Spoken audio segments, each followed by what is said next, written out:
안녕하십니까. 서울특별시의회 제290회 정례회 환경수자원위원회 의정활동 소식입니다. 에너지 절약에 대한 마일리지 제도가 강화됩니다. 현재 유명무실하게 유지되고 있는 승용차 요일제를 폐지하고 승용차 마일리지로 일원화하는 한편 에코마일리지와 승용차 마일리지를 통합해 에너지 절약 마일리지 지원에 관한 별도의 조례를 제정한 겁니다. 에너지 절약과 온실가스 배출 최소화를 위해 시민들의 적극적인 참여를 기대합니다. 제290회 서울특별시의회 정례회 환경수자원위원회의 의정활동 소식 지금부터 시작하겠습니다. 환경수자원위원회가 11월 1일부터 12월 20일까지 50일간의 일정으로 열린 제290회 정례회에서 행정사무감사와 예산안, 그리고 소관부서에 대한 각종 현안을 처리했습니다. 환경수자원위원회는 소관부서인 기후환경본부, 푸른도시국, 서울대공원, 상수도사업본부, 한강사업본부에 대한 행정사무감사를 진행하고 이어서 2020년도 예산안 심사와 조례안을 심의했습니다. 정례회 기간 심의 검토된 안건은 서울특별시 한강공원 보전 및 이용에 관한 조례 일부 개정 조례안을 비롯해 용산구 한남근린공원 실효대책 마련에 관한 청원 등 모두 16개 안입니다. 환경수자원위원회가 납함량이 초과되는 수도 계량기에 대한 전량 교체를 위해 60억 원을 증액했습니다. 수돗물에 대한 불안 해소와 신뢰 회복을 위해서인데요. 이 밖에도 어떤 논의가 이뤄졌는지 계속해서 환경수자원위원회의 의정활동 소식 살펴보겠습니다. 환경수자원위원회가 가정용 친환경 보일러 보급 실적이 미흡하다고 지적했습니다. 환경수자원위원회는 11월 4일 열린 기후환경본부 소관행정사무감사에서 미세먼지 잡는 친환경 보일러 보급 실적이 미흡하다고 지적하는 한편 사회 환경을 면밀히 검토해 현실적 목표로 재설정해야 한다고 강조했습니다. 현실적인 것은 지금 그런 것들이 문제점이 있어서 보급이 원활치 않은데 목표치를 많이 설정해 놓고 또 예산을 과다 편성해 놓고 또 추경까지 해 놓고 이런 것은 매우 잘못된 정책이다. 에너지 자립 마을에 대한 지원이 충분하지 않다는 지적도 이어졌습니다. 17년 예산 현액이 9억 9,900만 원 중 마을 지원금이 이제 4억 3,090만 원 이렇게 지원이 되고 18년에는 또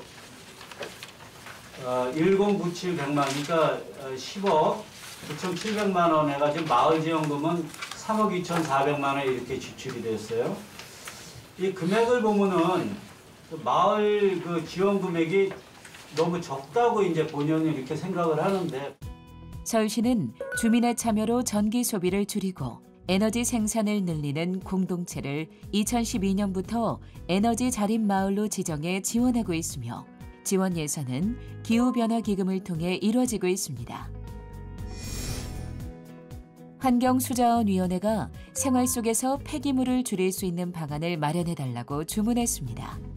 환경수자원위원회는 지난 11월 22일 열린 2020년도 기후환경본부 소관 예산안 및 기금운용계획안 예비심사에서 폐기물이 발생하면 수집 운반하는 비용이 전체 처리비의 50% 이상 차지한다고 지적하며 기본적으로 발생원을 감량시킬 필요가 있다고 지적했습니다. 재활용, 또 음식물류 폐기물은 자원순환 이런 데에만 이미 발생한 이후에 어떻게 처리를 할지 이런 부분에 집중돼서 예산이 편성되어 있다는 거를 알 수 있었거든요. 음식물 쓰레기 감량기 설치에 대해서는 획일적인 용량 지정으로 인해 예산 운용이 효율적으로 이루어지지 않을 수 있다고 지적했습니다. 일괄적으로 3천만 원이 아니고 약간 틀리더라고요. 학생 수가 많으면 아무래도 용량이 좀 큰 거를 사용을 해야 될 거고 학생 수가 작으면은 상대적으로 좀 작은 용량의 기계를 사용을 하게 되죠. 서울시에서는 현재 학교 규모에 상관없이 8개 자치구 10개 학교에 대해 총 3억 원의 예산을 들여 한 대당 3천만 원 상당의 음식물 쓰레기 감량기를 설치해 운영하고 있습니다. 한반도 중심을 따라 흐르며 사람들에게 필요한 물을 제공하고 또 서울 시민들의 여가를 책임지는 한강은 야생생물과 동물들의 중요한 터전이 되고 있는데요. 야생생물과 동물 보호를 위한 규정이 마련됨에 따라 건강한 한강을 위한 근거가 마련됐습니다.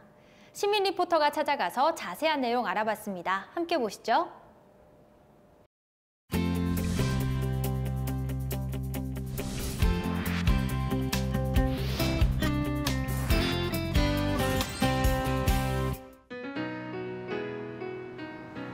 네, 저는 지금 서울 한강 난지공원에 나와 있습니다.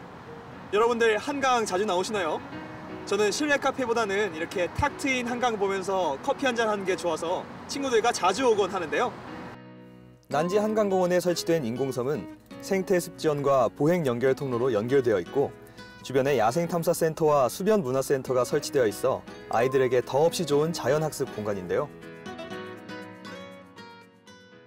이처럼 시민들에게 도심 속 휴식과 놀이 공간을 제공하는 한강은요, 다양한 야생동물과 생물들에게 훌륭한 삶의 터전을 제공하고 있고요.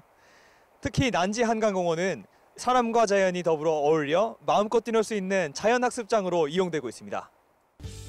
난지 한강공원을 거니니 도심이란 생각이 들지 않을 만큼 자연 그대로의 환경을 갖추고 있는데요. 이곳은 멸종위기동물인 맹꽁이 등 양서류의 보금자리이자 우리가 직접 볼 수는 없지만 삭과 족제비, 너구리 등 다양한 동물들의 터전이라고 합니다. 난지 생태공원은 습지원과 생태섬, 폐쇄형 늪지 등 크게 세 구역으로 나뉘며 습지원과 탐방로가 개설된 곳은 시민들의 출입이 자유로운 곳인데요. 야생생물 보호구역 내에 생태섬을 둘러볼 수 있는 원형 전망데크와 링워크를 비롯해 보행데크, 조류관찰대, 그늘막과 벤치 등의 시설을 갖추고 있어 언제 가더라도 여유롭게 자연을 즐길 수 있습니다.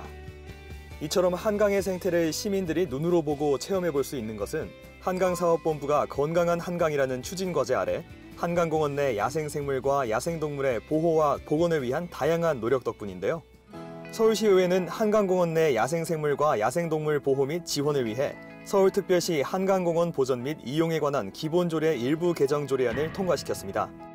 조례안에는 야생생물과 야생동물 보호 및 복원에 관한 내용뿐만 아니라 소상공인 간편결제 시스템인 제로페이로 한강시설 이용료를 결제할 경우 2020년 12월 31일까지 감면기한을 연장한다는 내용도 포함하고 있습니다. 이번 조례안 통과로 한강의 다양한 야생동물과 생물들이 우리 시민들과 함께 공존해서 함께 살아가길 바라고요. 한강을 이용하시는 많은 시민분들께서도 한강은 우리뿐만 아니라 다양한 야생동물들의 삶의 터전이라는 것 꼭 기억해 주셨으면 좋겠습니다.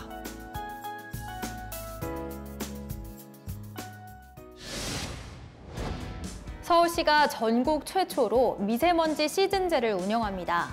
고농도 미세먼지가 자주 발생하는 겨울철 4개월간 미세먼지 3대 발생 원인인 교통, 난방, 사업장 부문의 배출량을 줄이는 9대 과제를 집중 추진하는 건데요. 마음 놓고 숨 쉴 수 있는 맑은 공기의 서울시를 기대하면서 제290회 서울특별시의회 정례회 환경수자원위원회의 의정활동 소식은 여기서 마칩니다. 시청해주신 여러분 고맙습니다.